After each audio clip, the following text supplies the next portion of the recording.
Welcome everyone to the July 2019 webinar of the Collaborative Mentoring Webinar Series. Thank you for joining us today for today's webinar on Making the Connections, STEM and Mentoring. Next. Thank you. This webinar is part of the Collaborative Mentoring Webinar Series, which is funded by the Office of Juvenile Justice and Delinquency Prevention through the National Mentoring Resource Center and facilitated in partnership with Mentor, the National Mentoring Partnership. These webinars would not be possible without the planning team, which includes the mentoring partnership shown on this slide. In addition to this webinar series, the National Mentoring Resource Center provides resources for mentoring practitioners. At the end of this webinar, we'll provide more details about how you can access this no-cost support and resources.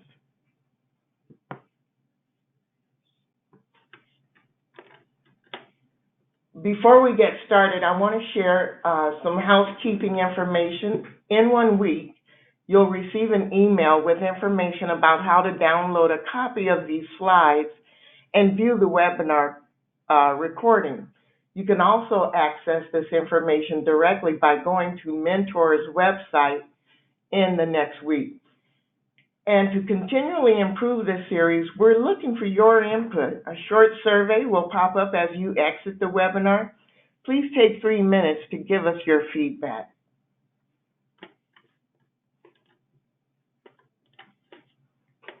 We want this to be a participatory experience, so please use the question box to ask questions throughout the webinar.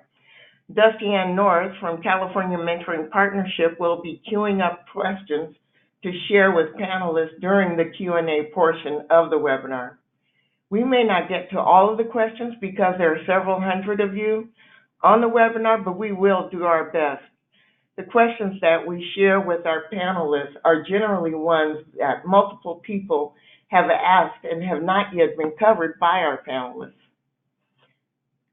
Our panelists also have volunteered to share their email addresses, so if we don't get to your question, you will also have the opportunity to reach out to them directly after the webinar. So first, before we start, we'd like to get a sense of who all is with us today, and we have 2 short poll questions. First, what is your experience level in the mentoring field?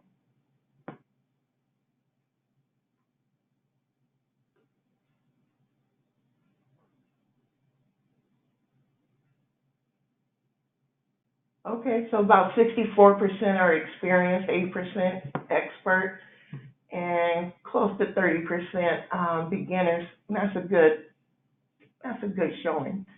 And then second, what is your role in the mentoring field? Are you a practitioner, a researcher, a TA provider, funder, or other?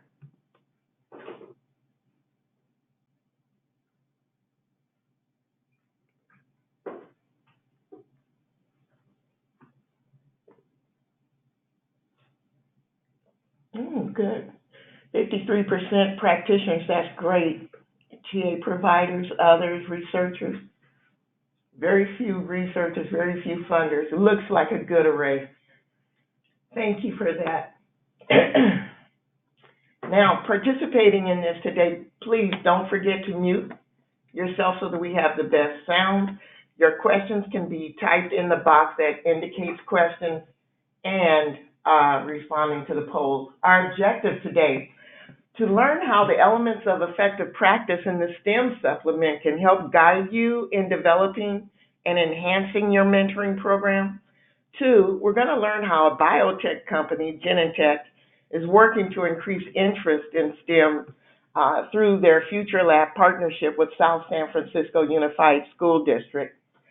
And then third, we're going to learn how an after-school program that focused on STEM originally and also had mentoring at that core has evolved into an academy that incorporates mentoring in its curriculum at every grade level.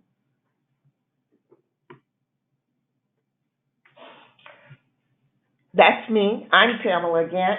I'm the Senior Program Officer here at Mentor Washington. Prior to coming here, I worked with the College Success Foundation and was charged with the responsibility of developing mentoring communities across the state on college campuses. And my most rewarding work is truly, and what speaks to my heart, is social justice ethos. Our other presenter today, a good friend of mine, I like to say, Dr. Mike Garringer, who is the Director of Research and Evaluation at Mentor, and he leads the data collection evaluation projects in an effort to highlight the prevalence and impact of mentoring. He's also the author of several guidebooks and has edited several guidebooks, including the 4th edition of the Elements of Effective Practice for Mentoring, The Power of Relationships, which is a study of the American mentoring experiences and examining youth mentoring services across America.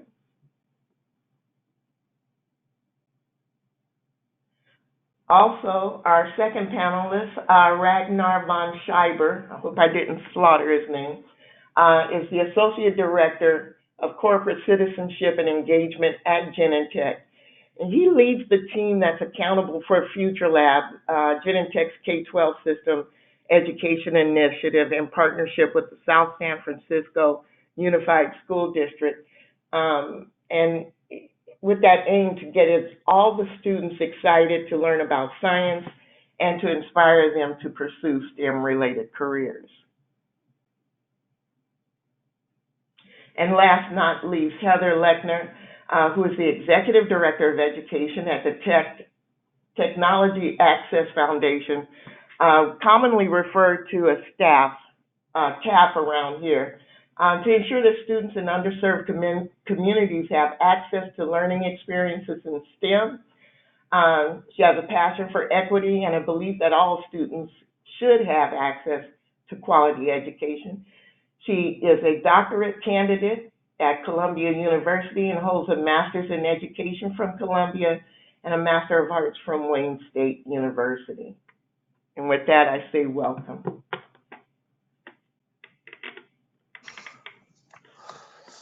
So we're going to start with Mike Garringer, who will be talking to us about STEM and the mentoring supplements to the elements of effective practice for mentoring. Take it away, Mike. Great, thank you, Pam. And it's really great to be with everyone this morning or this afternoon, depending on where you are today. And I appreciate Pam giving me an honorary doctorate degree here, but introducing me as Dr. Garringer. I do not have my PhD, however, Pam, I don't want to misrepresent my credentials given the other guests that we have here. But so you could say I'm not a doctor, but I play one when I go to work. So I'll be playing a doctor for the rest of the webinar here. I want to talk to folks a little bit about this supplement to the elements of effective practice for mentoring, that we actually came out with this product back in the fall of last year. And for those of you that may have missed it at the time, it was the first in a series now of supplements that we'll be releasing over the next year or two to really kind of augment the elements of effective practice, which, you know, provides really good kind of general information for running a youth mentoring program, kind of reflecting what the research says works and is effective in running a program. But we recognize that the practices that go into running a specific type of mentoring program are generally more nuanced and have a lot more detail to them than we could possibly cram into one guidebook. So these supplements are intended to provide additional information on top of the elements of effective practice that we think speak to certain types of programs, or in the case of a few of these supplements, working with particular groups of young people.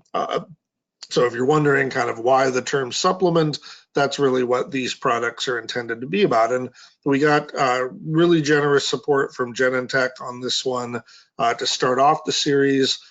This really was their idea, and you know, they provided a lot of leadership, not just financial support, but also were a great thought partner in this. So we really want to thank them for their role. And you can see the other folks that made this product possible here, the project team with my co-authors at Innovation Research and Training in North Carolina. And then we had a working group of practitioners and other researchers that helped us flesh out the recommendations that you'll find in the supplement. And we'll talk more about the role of that working group here in just a minute. You can go to the next slide, please. So we had a couple of goals with this project, and one was to, in part, to wrap our own heads around what was happening in the world of STEM mentoring. I think this is a focus of mentoring that has really grown in stature over the last decade or so. You know, and I've often wondered, you know, are these programs just doing STEM education? Are they really actually building true, deep, meaningful mentoring relationships into the work, the way that we think of when we think about the role of a mentor? And so part of this was even just from mentor's perspective, learning a little bit more about what was happening in the STEM mentoring space, and seeing how it dovetailed with the other guidance and recommendations that we provide youth mentoring programs. So we wanted to learn, like, who's leading this space, right? Who's doing great work, and I think a lot of those folks wound up involved in that working group. And we also wanted to dive into the research literature and see, just like we do with the regular elements of effective practice, when we really look at program evaluations and the real science of this, what does it tell us in terms of effective practices for running one of these programs? You can go to the next slide. So I'll just describe real quick the process that we went through in developing this supplement. As I just mentioned, we did do an extensive literature search through kind of all the peer-reviewed journal article databases, and really wound up with about 100 or so articles to start with. And you can see about 80 of those were from peer-reviewed journals, meaning that they had some kind of scientific merit to them. They've been vetted in some way. About half of them were evaluations of programs. And you can see that there was a bit of a split between STEM mentoring that was focused on kind of high school age and younger. And then about half were focused on STEM mentoring in higher education. And, you know, most of the work we do here at Mentor is focused on children and adolescents. So we tended to kind of emphasize that K-12 stuff, but a lot of the better science, frankly, was on evaluations of mentoring programs in higher education. And so in some cases, we had to extrapolate out, well, you know, there's certain factors that seem to make those programs work. What would that mean then for programs serving younger children? We then expanded on that initial search. You know, you got to kind of follow the breadcrumbs in the bibliographies of articles that you're looking at to find other interesting articles. And in the end, wound up really drawing from about a couple hundred sources, book chapters, journal articles, things like that, in putting together our final recommendations. I can tell you that the overall research on STEM mentoring is pretty thin. I mean, you might say, oh, a couple hundred articles, that seems like a lot. Well, unfortunately, there was a real lack of rigorous evaluation in those articles. Fewer than 10 studies used an experimental design, right? So a lot of them were kind of these descriptive, qualitative studies of, you know, participant experiences. What did you think of your mentor? Did you like being in the program? And while those are helpful, especially to the programs doing those evaluations, they don't really tell us a lot about what's effective in some of these programs. So we kind of had to read the tea leaves a little bit in some of the literature. But this is where our working group of practitioners and other researchers was really helpful in kind of shaping the ultimate practice recommendations that wound up in the guide. They kind of filled in the gaps, so to speak, with their experience. And in many cases, we're able to say, you know, in our experience, here's what works. We tried this idea once and it didn't work. So, you know, don't recommend that to others. Their on the ground expertise was incredibly valuable on the project. Go to the next slide, please. So if you're curious about kind of what we found in that research, other than the fact that there wasn't nearly enough rigorous kind of program evaluation, we did find some kind of major themes, and these are discussed in the STEM supplement. You can see the cover here on the right-hand side of the slide. We did find good examples in that literature of both in-person and online STEM mentoring programs. I think, in person's a little more prevalent. You can work with kids and get your hands dirty and do real life experiments and that type of thing. But we also found really great examples of online mentoring for particularly older adolescents that were about to make that jump into higher education, and perhaps, we're strongly considering STEM careers. We found great examples of online programs where they had access to a lot of mentors that could encourage them to keep on that pathway. We found kind of three main areas of focus for STEM mentoring programs. A lot of them focus on changing attitudes and beliefs. So, do I think of my future self as a scientist? If I'm a child, do I even see that as a possible future for myself? Do I even like science when my teacher brings it up at school? Some of them focused on kind of that other end of the spectrum, right? Like, you want to be a scientist. Well, how do I plan for that? What is the pathway that I need to take? And you find mentors kind of supporting that planning role. And then a lot of programs focused really on building STEM skills in a very meaningful way. And that actually surprised me. I was shocked at the number of programs that had young people coming into laboratories, young people actually doing work that would wind up in a peer-reviewed journal article. So they're already a published author at age 17 or something. I think that's pretty cool. And often the focus of these programs was driven by the age of the young people. So as you can imagine, for younger kids, you're kind of just lighting that spark and getting them interested in STEM and seeing themselves perhaps as someone who could be part of that world. And then obviously as youth get older, it's about shepherding them along that pathway into higher education and eventually then into a career. Unfortunately, the one thing we didn't see hardly at all in the literature are programs that connect the dots across those different mentoring experiences. We saw very few examples of young people being handed off from one program to another so that STEM pathway could continue. And I think that's really unfortunate because we know there are these various points where young people drop out of STEM, right? Particularly girls, minorities, youth with disabilities.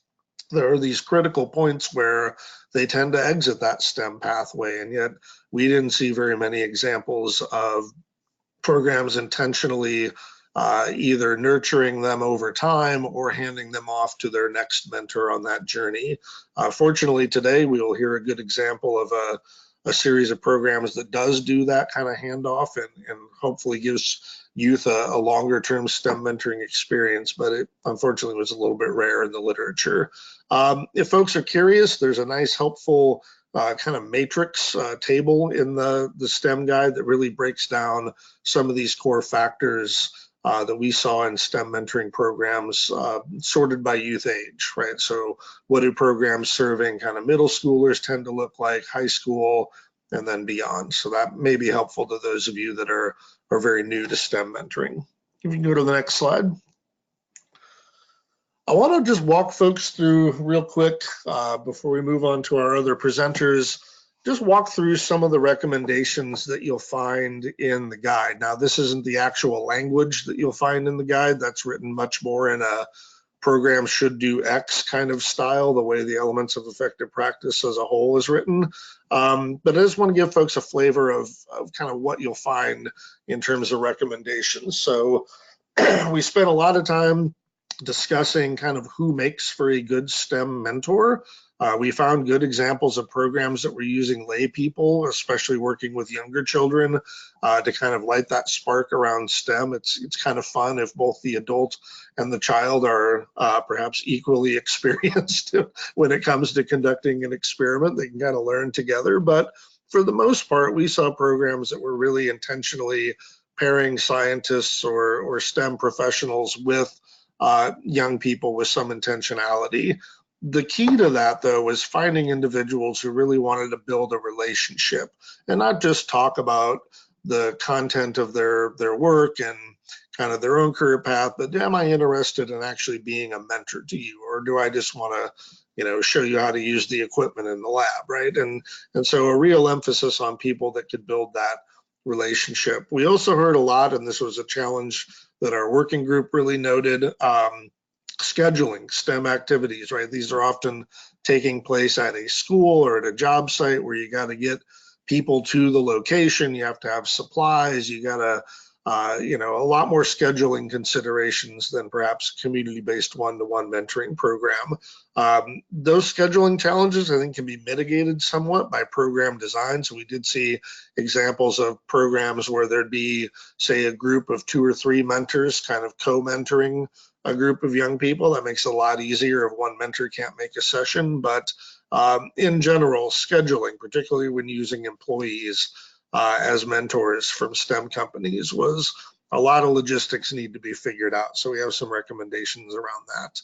If you go to the next slide, training. Now, this was an area with a lot of emphasis because I think these programs are a little bit more complicated than many, kind of community or school-based mentoring programs, right? So mentors are asked to do a lot of things in these programs, one of which is really encouraging a sense of belonging and some identity development for the young people in the program. We talked a lot about the concept of future self as scientist. Do I believe that I could actually be part of that world? I think for some children, that's a lot harder to imagine than it is for others.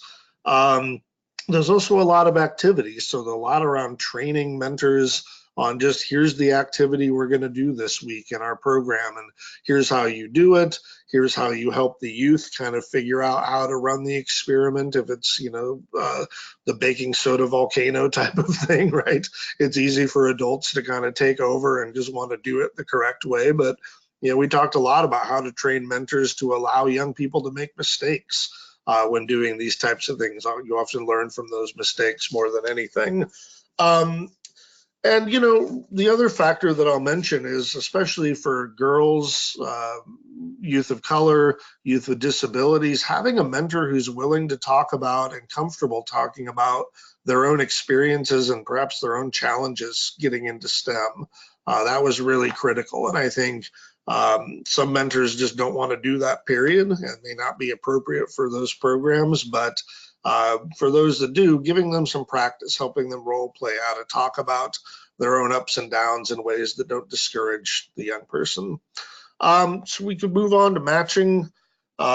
Really here it was around programs figuring out how important it is for their the match to be in the same discipline as the young person's interested in. There were examples in the literature of programs pairing youth that were interested in one branch of science with scientists from another field and kind of exposing them to a broader array of potential careers. But usually the older kids they were more concerned with being with somebody that could help them in a field that they were interested in. If we move along to monitoring and support, match support, here once again, a lot of support around doing the activities of the program, helping mentors and youth reach conclusions, making sure that everyone had a chance to participate, those types of things. And then I'll just end on the next slide with some things around closure. Many of these programs offered capstone projects or other kind of culminating activities that allow youth to show off something they've done over the year. Many kind of did poster sessions that mimic what you might find in an academic conference, which I thought was pretty neat. And then really kind of, as I mentioned earlier, that handoff, who's going to be that next STEM mentor? How can you help this young person build their Rolodex of professionals in a field and network so that they can enter whatever their STEM future is, knowing some people in the field and having some other experts to turn to along their STEM journey. So just a flavor of what you'll find in that supplement. You can download it off the Mentor website. But I think these things always come to life a little bit more with some real life examples. So to that end, I'm going to hand things over to Ragnar here, and he's going to talk about the great work that Genentech does kind of across a spectrum of STEM programs. So take it away, Ragnar. Okay, thanks, Mike and Pam, and hello, everyone. Great to be here today. Thanks to NMRC and Mentor for leading this important webinar and letting us share some of the elements in practice. So my name is Ragnar von Schiber. Pam, you did great with my name. Congratulations on that. And I lead employee giving and volunteering at Genentech. Genentech, a little bit, we're the founder of the biotech industry. Over 40 years ago, we make medicines for over 40 different serious and life-threatening diseases, and we have about 15,000 employees nationally with a concentration at our headquarters in South San Francisco.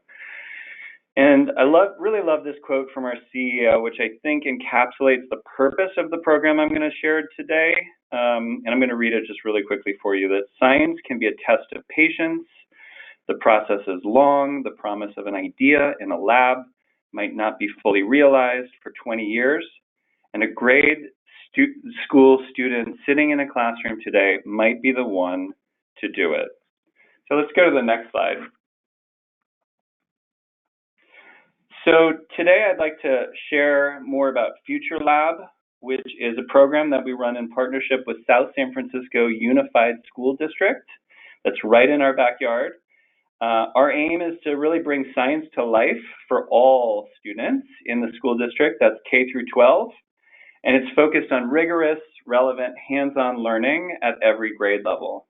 And what I'm going to feature to you today are these 3 signature programs. There are a number of different other programs under the Futurelab umbrella, but these are really the signature presence that we have within the schools.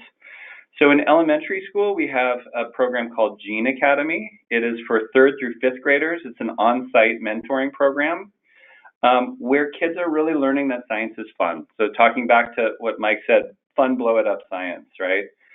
In middle school, we have an annual science competition for every 8th grader in the school district. And this is really where they're learning about they can do science. They can build up the confidence for science, as well as the skill and the knowledge around science. And finally, in high school, we have a program called Science Garage, which is both buildings as well as a curriculum where students are learning deep science in biotech and also the opportunities to engage further in jobs in biotech. Throughout this, we have mentors supporting the students. So I'm going to talk to all 3 of these programs in my next slides, but I think our wide view on that continuum of K through 12, I'm still not there yet, so go back. You know, that continuum of K through 12, I think, is one of the unique aspects of our program, and that you can really see that's how we're working to nurture that next generation of scientists and innovators right here in our backyard. And mentoring just plays a key role for a number of reasons that I want to just share with you. You know, we're a science-led company, and in science, there's a long tradition of mentoring that's just inherent to it. It's the accepted responsibility that senior researchers are guiding and mentoring junior students. So there's a real culture for mentoring at Genentech, whether or not you're a scientist. Mentoring also has just an amazing payoff as a human-centered approach on both sides, as you guys all know, right? And for a company, employees love it. They can see the impact that they're having firsthand. This is a program that makes employees feel super proud to work at Genentech, and it really connects them with each other, with the community and the company. And finally, it's a really important way for us to grow diversity in our workplace and in the industry, which is a key corporate goal for us.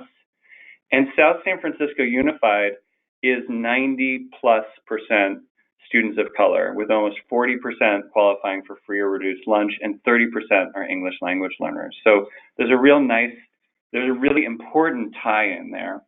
So let's go to the next slide, please. So let's jump into the first program, that's Gene Academy. So 10 years ago, we founded this program. It's a weekly on-campus mentoring program, 200 kids, 3rd through 5th graders, coming on campus for an entire academic year, making homework fun, building confidence in science. Students are meeting with their mentors for the entire academic year. Relationships are built over homework and fun, blow it up science, and these relationships often continue for 3 years. So a little history. 5 years ago, Gene Academy had stagnated at 80 employees. And, obviously it's super hard for busy employees to commit to a weekly session, to be there every Monday for 26 weeks. They got to go on vacation. They have to travel for work. It's a really big barrier. And we could have easily course corrected and said, that's crazy. We need to scale this back. We need to do less, not more. Instead, we took the opposite approach. And we said, let's up our commitment. Let's have students meet weekly with 2 mentors, not just one, right? So when you're feeling like there's scant resources, we actually made kind of an opposite decision than one would think, right? And what we did is we said, hey, sign up with a friend. Share the responsibility, share the reward for your mentees. And this is a key best practice for us at Genentech. Team mentoring is now something that we've implemented, and you'll see across all of our Futurelab programs. It's really allowed us to remove some of the barriers that limit us. It helps solve operational challenges that we see. It also increases the breadth of experience from our perspective of our mentees, and I want to give you some examples. We ask, like I said, we ask employees to sign up as a friend. And we do that right away when we have employees signing up. We say, hey, do you want to bring someone and give that person's name to us right now, or we'll match you gladly with someone new? We also market these programs as opportunities for employee teams to volunteer together. So we'd reach out to different teams and say, hey, do this together because it's going to connect you more, you're going to collaborate more, you're going to do good together all in one, right? Operationally, I think it's a lot of time to manage mentor absences. And we had big problems with that before, right? So now we just say, hey, it's your responsibility. You 2 mentors are on this kid. And how you do that on a weekly basis is entirely up to you. Do you want to both be there? Do you want to alternate? Do you want to do 1 month and then the next month? It's up to you. You're big people and you can decide that. And then finally, 1 mentor per student is risky. It's that single point of failure. And from our perspective, having 2 for a mentee, it really ensures that one of them is going to pull through and be strong in the end, right? So finally, we feel there's a great benefit for students to develop deeper relationships with more than one mentor, get to know different faces, experiences, jobs. There's just an important balance to find in that. So the next slide. So the second program I want to highlight is the Helix Cup. And this is our middle school program, and it's a semester-long hands-on science competition. Students are working in teams. They're solving real-world science and engineering challenges. Every 8th grader is participating. It emphasizes teamwork, problem solving, curiosity, resilience. Mentors here are called coaches, and they're matched with a classroom for the entire competition, getting to know the students and showcasing, hey, this is who I am, this is what I do, and also getting the kids to think about and reflect on the science. So here I want to highlight for you guys just one of our key program design principles that is called meaningful and magnetic. And it's really a requirement for all of our programs and a secret sauce for maximum engagement, excitement, commitment for both students and mentors. So Helix Cup, the first challenge is an egg drop, and I'm sure everyone has done an egg drop before. We don't just go to the top of the stairs and we drop it. We actually will bring in an industrial scale scissor lift. So the thing that painters have that goes, and we will put the principal of the school up there, and the teachers will go up there, and it will go to 6 feet, and then 12 feet, and 18 feet, and then 24 feet. And this will be branded as Helix Cup. And kids have T-shirts that say Helix Cup on it, and really fun designs on those, right? So one of my all-time favorite quotes from coaches is, I don't know if this is more fun for me or my students, but it's a blast, right? And so mentoring makes our programs meaningful, but magnetic is the way that we're really drawing students and employees together and into those programs. I want to just hit on some of Mike's best practices that I talked about earlier. All of our programs have finales or capstone projects that are bringing together the community and celebrating the students.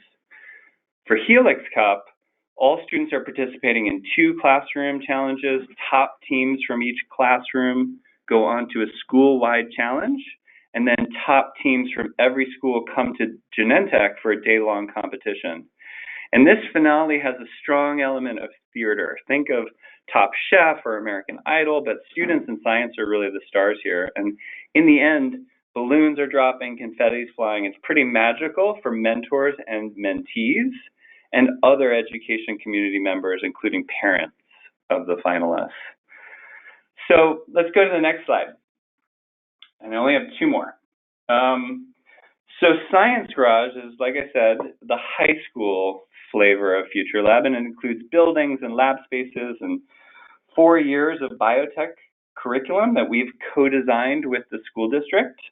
Also a volunteer program that's supporting the students in learning science, connecting what they're learning to real-world industry and jobs.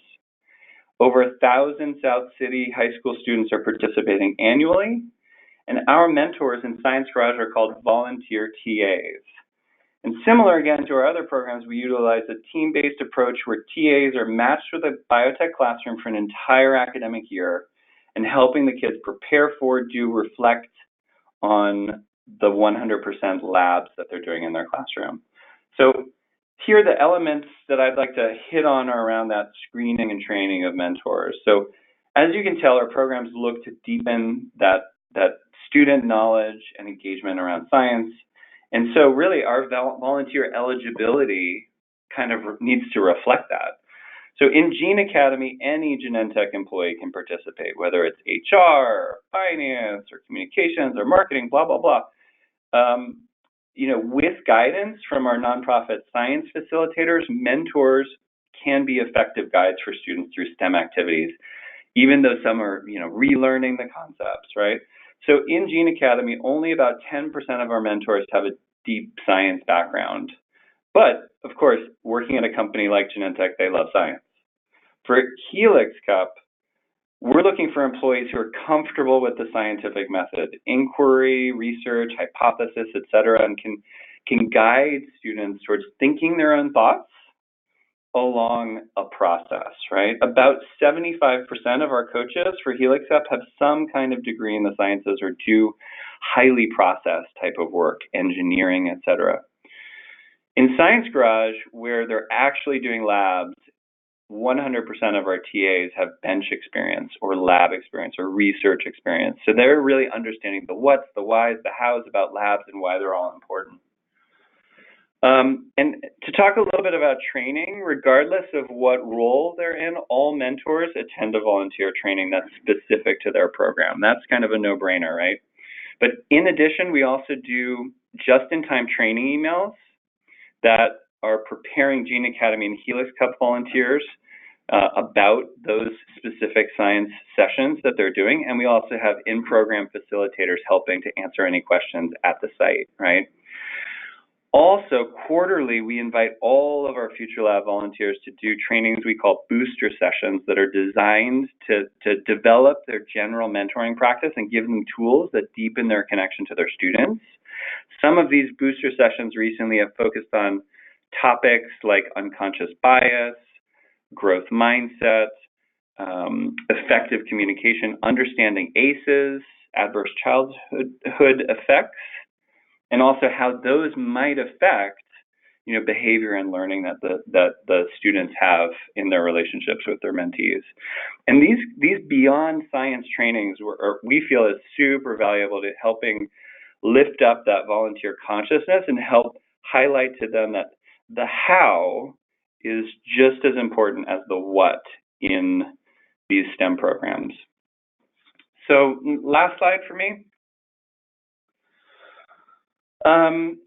So this is my last slide, but I wanted to share this with you because especially because many of you guys are running programs and potentially looking to work with companies as a source for volunteer mentors. And I think this is really important for you to realize. Each year, our third-party evaluator that, helps to look towards outcomes also surveys, students and teachers and volunteers to measure things like program effectiveness and satisfaction, the sort of more superficial things here too. But here are our top line results from a volunteer perspective. And I think it's important for you guys to know that companies can realize some amazing benefits through effective and awesome mentoring programs. And for this translates to 95% of our employees feel good about the way Genentech contributes to the community. That means those are not Futurelab volunteers. That's a cross-section across the company, right? So even those that are not participating feel amazing about the company's investment into programs like Futurelab, right? Specific Futurelab metrics here are that 89% of volunteers feel more engaged, connected. 89% feel that way, and 85 feel they've actually strengthened or built new skills, and that they want to stay at Genentech as a result of these programs. Not exclusively, of course, but it contributes for sure. So what this means is you can really positively approach companies and say, look, hey, I can help you. Do you want your employees to be more engaged, build skills, and feel great about the company so they stay longer? And I'm sure they would say yes. And with that, I'll turn it back over to Pam, and thank you. Thank you, Ragnar. Now we'll hear from TAF Academy and our dear friend, Heather Lechner.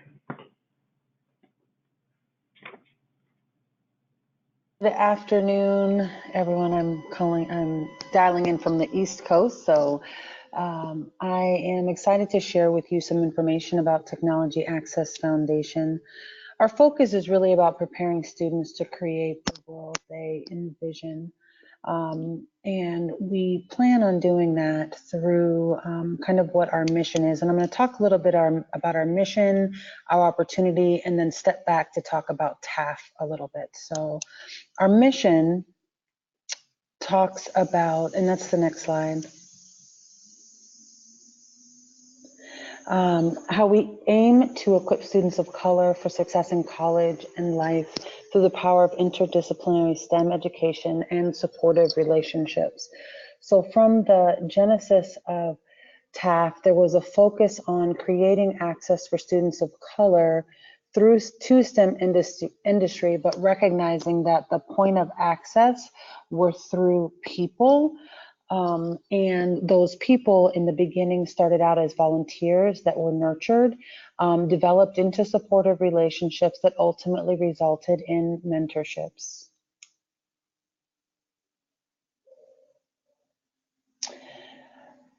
Initially, when TAF was founded, it was founded as an after-school program. The founder was a programmer, and she worked with Microsoft. When she looked around, she saw that very few of the engineers there were people of color. And so she thought, how can I increase the amount of students of color or people who are coming into the field? And out of that, the after-school program was born. Over the course of 15 years, the program gained a popularity, moved from an after-school program to a part-time in-school program, and then ultimately developed into a school. And now we look at expanding that partnership with other schools and other districts. And when we do, we talk about the districts having an opportunity when they partner with us. And if they partner with us, that they can be assured that in partnership, we're going to help cultivate students who are socially conscious, that are armed with 21st century skills, and that they are really positioned to create the world that they envision. And a significant amount of that work is a result of the mentoring focus that we have in our program.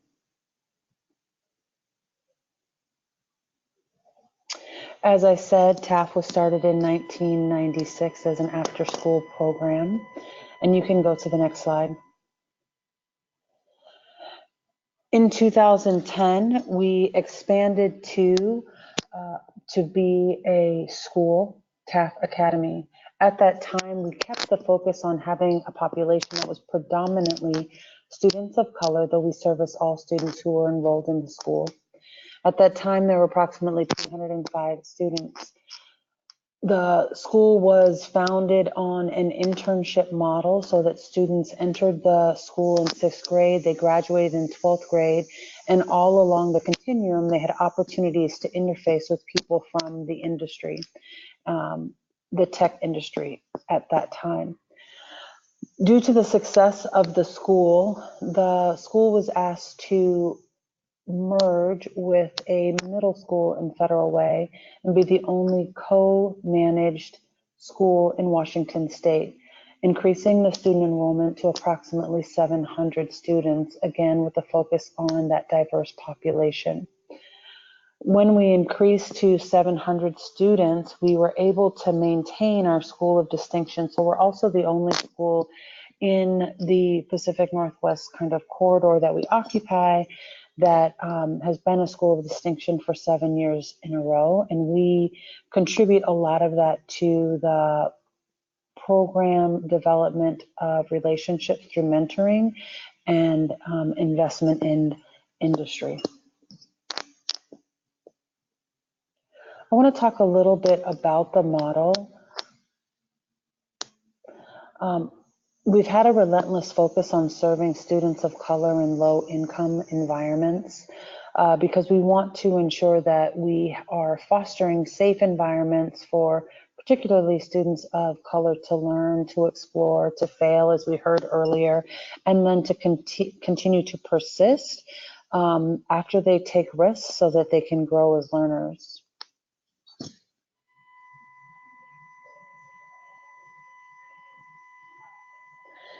It's also grounded in STEM literacy. Since the founder was an engineer, she recognized that there were particular skills that were beneficial for students to be able to develop over the course of their learning experience. We have now called those or tagged those as 21st century skills. And we recognize that there are a variety of ways to foster those 21st century skills in students. The manner that we've chosen to do that is through increasing STEM literacy. And we define STEM literacy really as design thinking and leading students through a thinking process.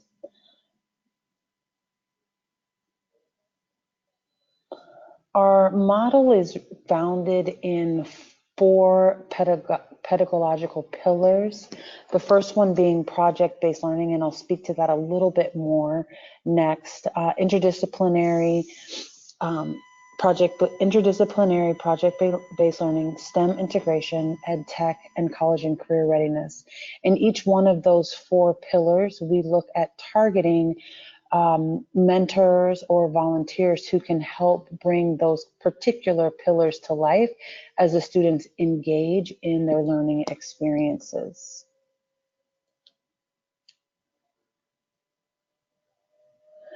PBL or project-based learning is probably the #1 way in which we partner with industry through STEM integration to support a wide range of students.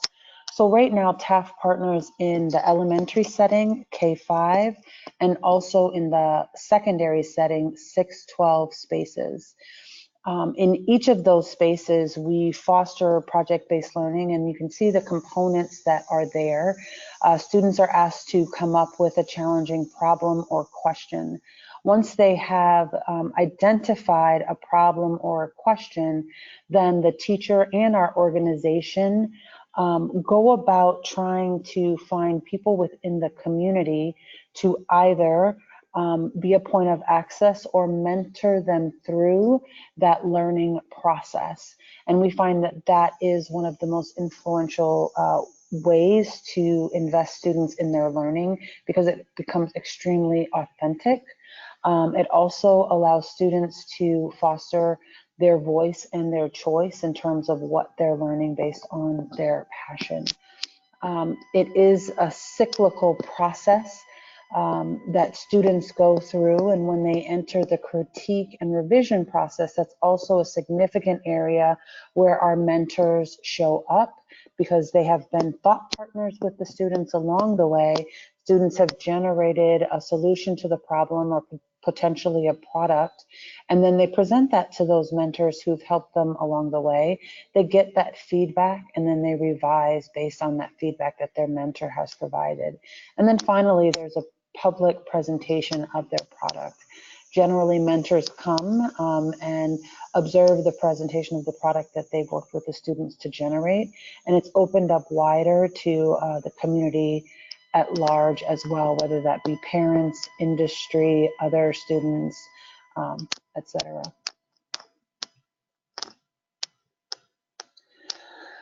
I mentioned that mentorship plays a significant role in our process, and so I wanted to dive deeper on a few of the areas in which mentorship shows up in a very concrete way. I mentioned earlier that one of our pillars is college and career readiness, so we have significant relationships with at least 10 of our neighboring colleges and universities. We try to recruit emerging teachers of color to increase the alignment of the school populations. Within the country, you know that the teaching population often doesn't mirror the students who are in public education, and so we use the local colleges and universities to help create touch points for our students through mentorship early on in terms of seeing themselves within that space. We also have a college and career fair that's attended by over, in our high schools, that are attended by over, I would say, 100 colleges and universities, in-state, out-of-state, a variety of looks, as well as different companies and industry partners who come in. At that point, we look at that as a recruitment place for mentor sourcing, as well as a learning opportunity for our students. STEM Expo, which is the largest place where we utilize mentors, that is all students who attend our school, over 700 students, present answer a problem, and they present that finding at STEM Expo. It is a 5-month learning experience. Each student is partnered with a mentor. Most mentors have 1 to 3 students, and they commit to a minimum of bi-monthly contact with our students, either in person or virtually, to help them produce the product. Our most consistent form of mentoring is through our teacher-scientist partnership that happens during the school day. We have 3 different tracks that exist. We have a year-long track, a quarterly track, and workshops. In our year-long track, 3 mentors are assigned to classroom. They actually co-teach with the student, with the teacher, and they are covering particular content in a STEM field for right now. We plan to expand to other fields based on student interest over the next few years. Quarterly, the mentors are also teaching, but they're focusing on a particular field. So they may be leading sessions on design as it pertains to app development, and they'll be working with students not weekly, but they would work with students quarterly and check in with them on the projects that they're working. And then workshops are just usually one-off. They're limited basis, and we have a greater number of volunteers who become mentors through this process. They get comfortable in the school setting, and once they're comfortable in the school setting, then they increase the amount of time that they spend as mentors in the school. So it's really a pipeline for us for mentor development. You'll see there are 2 other learning opportunities or mentorship opportunities. I think the one that I'll jump to, just in the interest of time, is our industry internships, and that happens out of school. The mentors who have been working in our school often assist with facilitating the placement of students in industry internships through either interview preparation, solidifying passion and interest of students, content development, and then also exposing the students to their networks to help facilitate entry points. Just components to consider, and it's already actually been articulated by Michael and Ragnar, is just the focus on recruitment, identifying like what the target audience is, who our volunteers are in the K-5 setting are very different than the mentors that we have in the 6-12 setting. So what are our points of entry? How do we align them? What are the site-specific needs? How do we align them to the populations? How do we support them in building relationships with students? They are content specialists, but they may not have been mentors. They may not have been teachers. They may not have ever worked with students who are so young. So really helping them to figure out how to do that in an effective way. And then finally, I have listed here classroom management. And it's not so much about managing behaviors, but being able to navigate the setting within which they're working, which is potentially is very foreign to them, and providing the supports that the mentor needs to be able to be successful in that space. Thank you.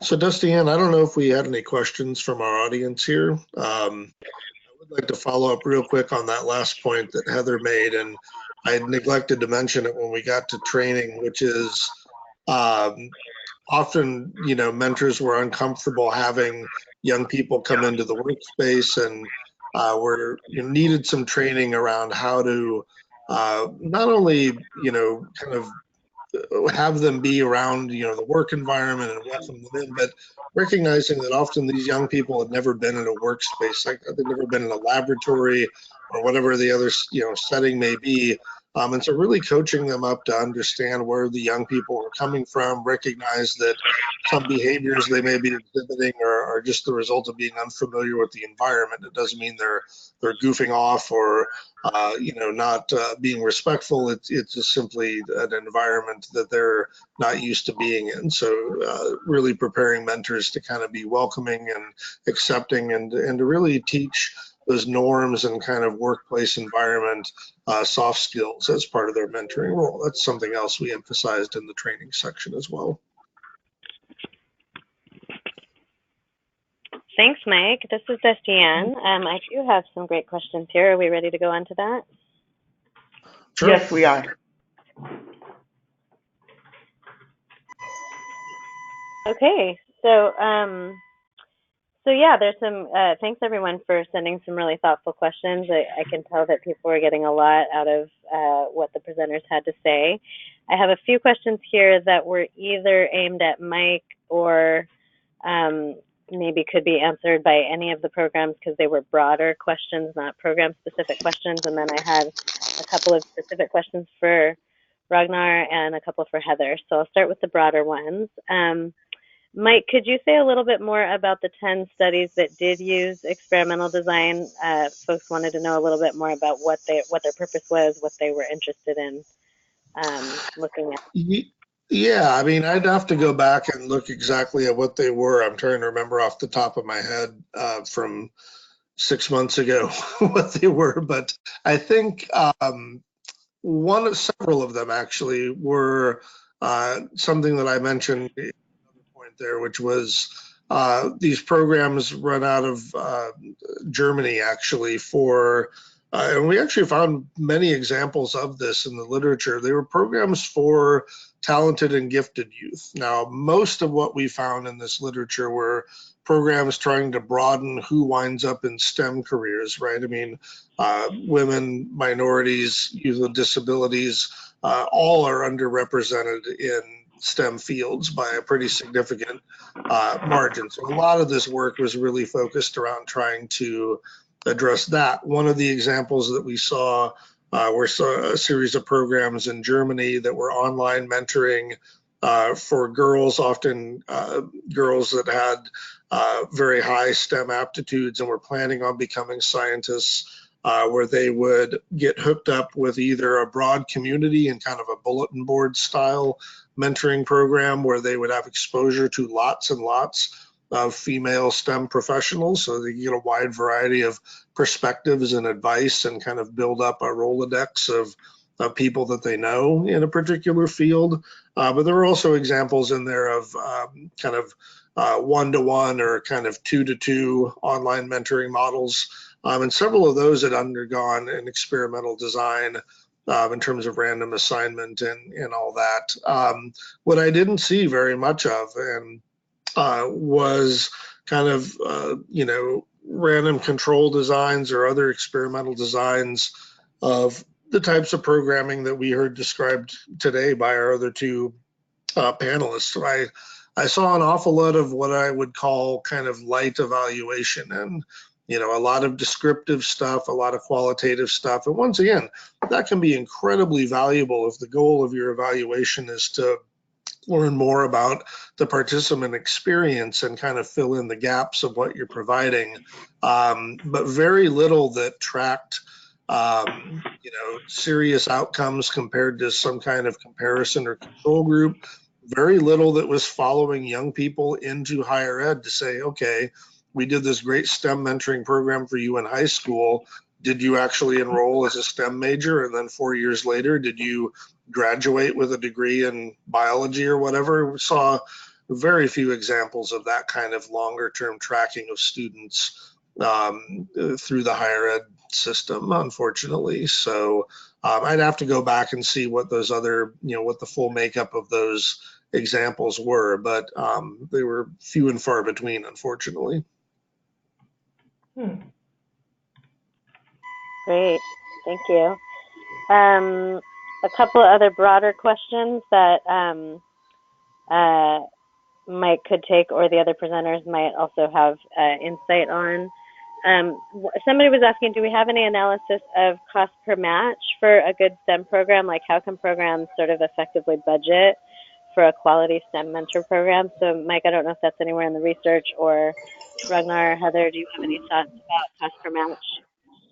Yeah, just real quick, we didn't see anyone in the literature talking about their financials. Basically, it was mostly descriptions of the program. But maybe Ragnar or Heather can talk a little bit about how they think about cost per youth served.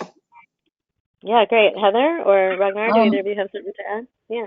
I can talk a little bit about it. One of our main programs, the TSP program, that actually came about in partnership with Industry Amazon, and they actually funded us to be able to hire a program manager to kind of orchestrate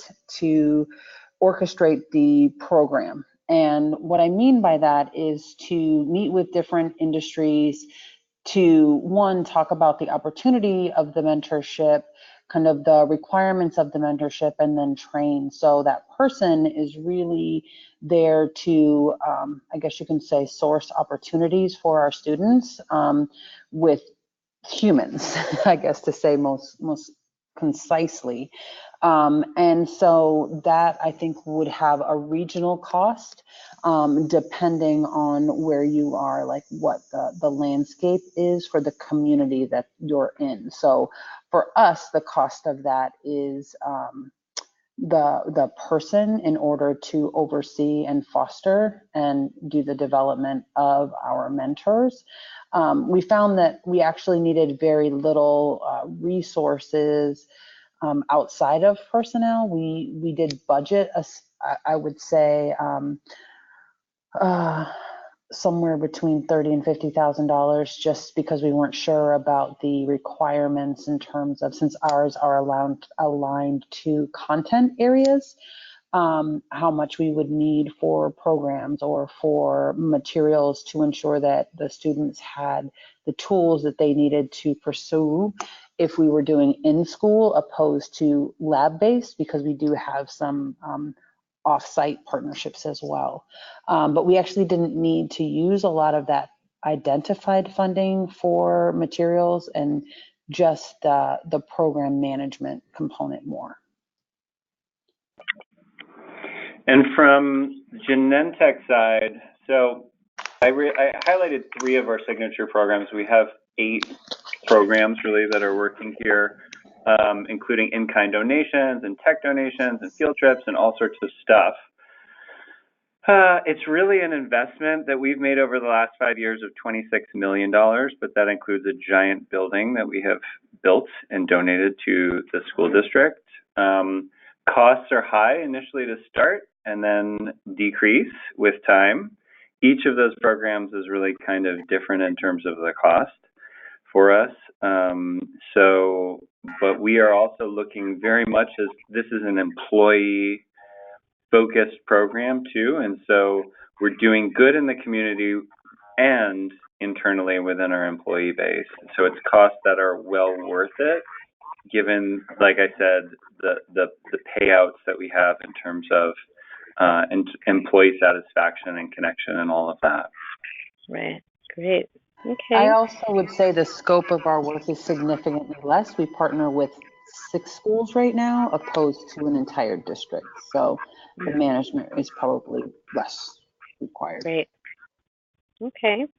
Let's go to a couple of, so what I thought I would do with the questions that were for each program, rather than, they all seem like good questions. So I'm just gonna, why don't we start with Ragnar, and I'm just gonna tell you the couple of questions that came through, and you can decide if you can take maybe 3 or 4 minutes and decide kind of how to prioritize these.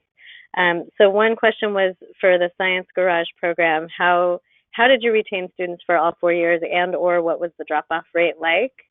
And then the other question, which I thought was a nice one, is that your program seems to target all students, not just sort of promising or honor students. So how do you go about taking what the questioner called a winner-share-all instead of winner-take-all approach to STEM mentoring?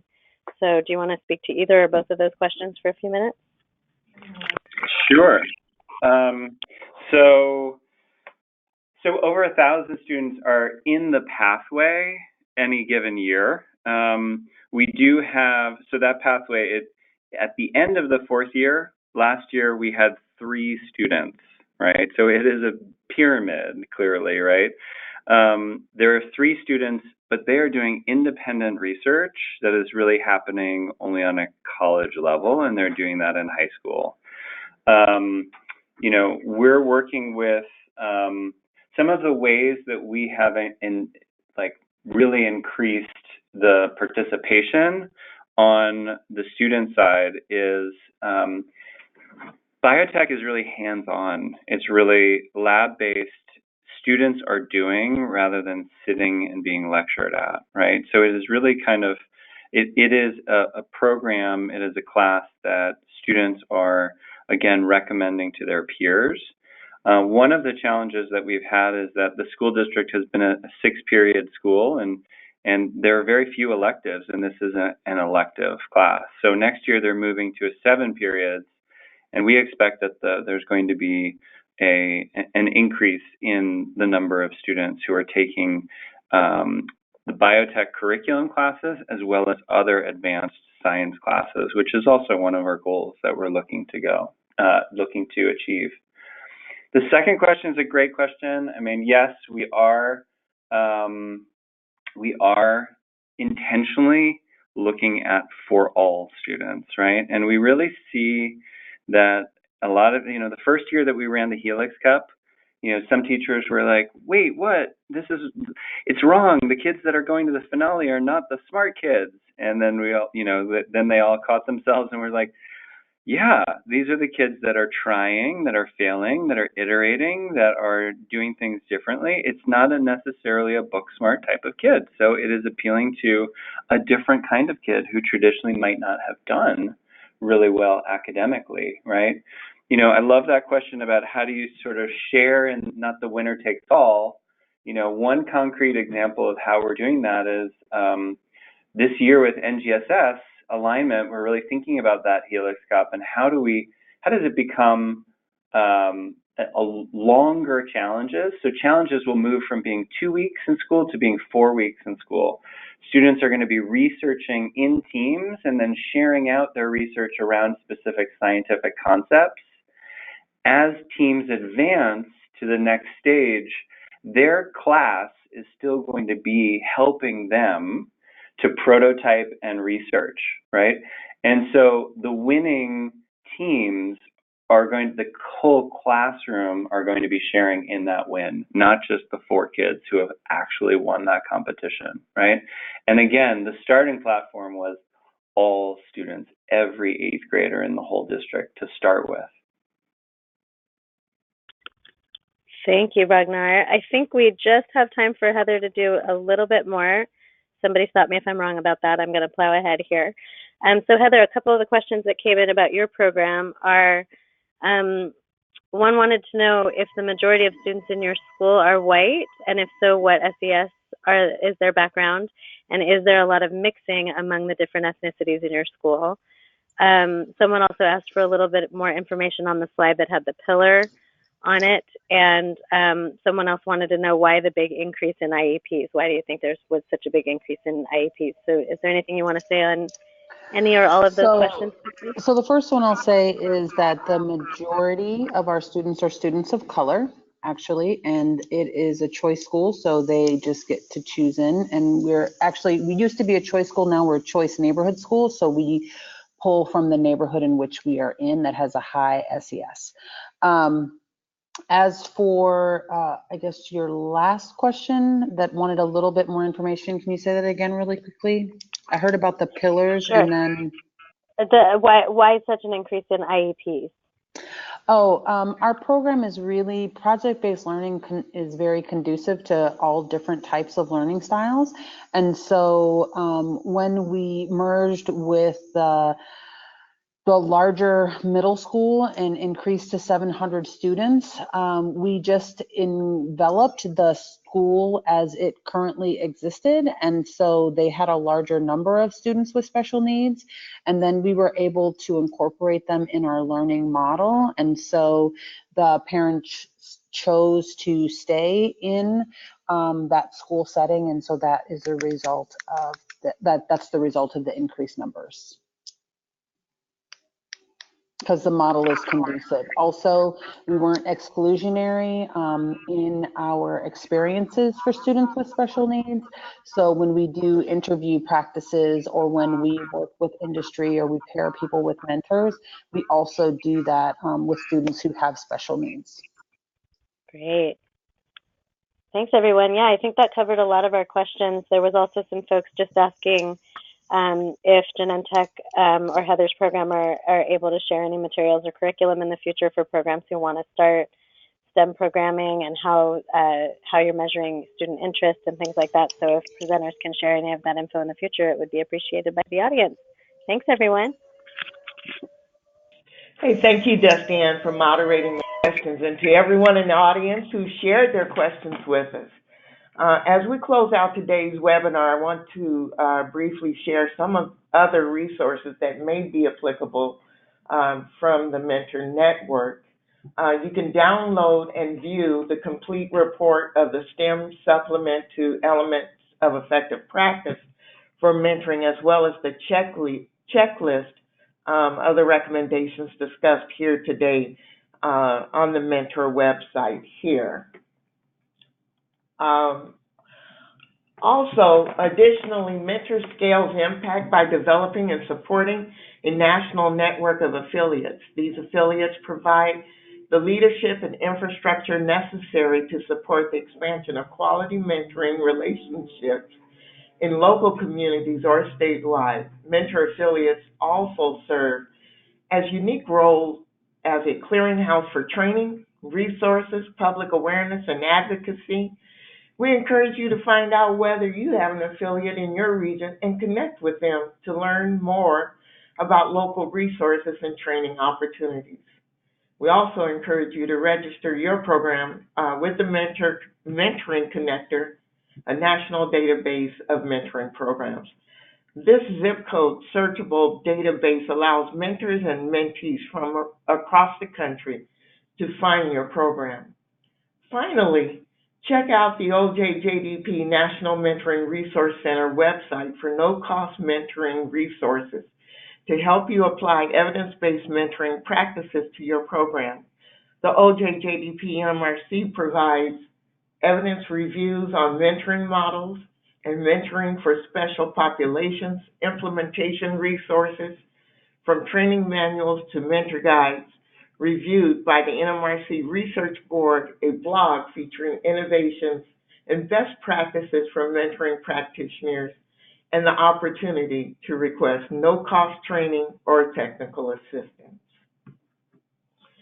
So keep in mind, after the webinar, if you have a few minutes just to take a short survey to see how we did today, that would be great. 1 week after this, meaning, let's see, today is the 18th, so on the 25th, this webinar, and all attendees will receive an email regarding this webinar. I can slow down, where we will post the recording slides and additional resources. Also, don't forget, we want your feedback at the end of today's webinar. Please answer the short survey and help us make this series even better. So stay connected.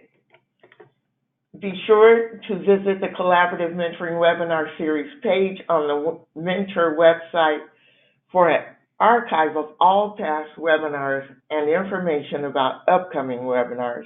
You will see a recording of this webinar appear here within 1 week of today's broadcast. Join us next month, Fighting Toxic Relationships with Healthy Ones, Mentoring Youth Who Have Been Commercially or Sexually Exploited, August 15th. Thank you, everyone. Have a good rest of your day.